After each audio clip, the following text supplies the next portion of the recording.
Hello and welcome to my top 2 UDL assignments that I chose for this activity.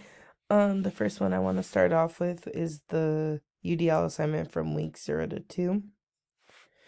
I picked the writing UDL assignment for this week because I believed it kind of corresponded well with what we were going towards. We were honestly just analyzing text and having different class discussions within the text during our lecture time. So that's what I wrote about here, and we also wrote about how it corresponded with the different topics that we talked about within each lecture.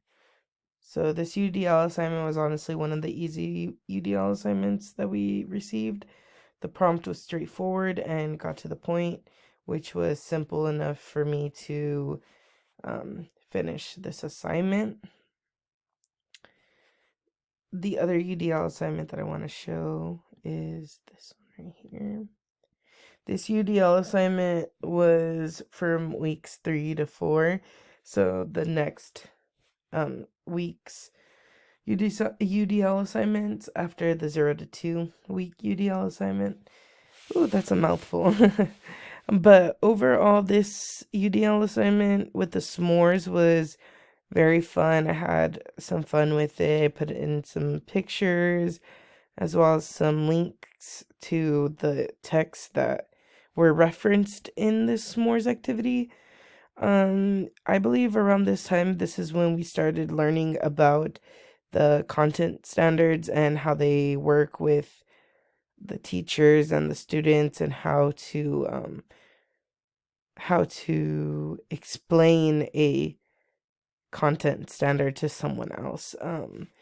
Overall, I believe that these UDL assignments came in very handy when learning the different materials that was given to us. They did help look back on each topic or each little assignment that was handed to us throughout those weeks that we did the UDL assignments.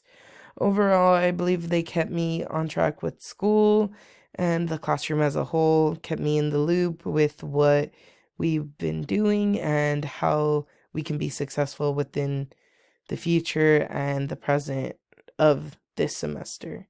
So overall, a great experience, and I would recommend others to do UDL assignments as well, or something along the lines of having these little different outlooks like s'mores or Powtoon or the written assignments to go with the different prompts, because they honestly were a little bit helpful when looking back for different ideas to do our lesson plans. But yeah, I hope you enjoyed it.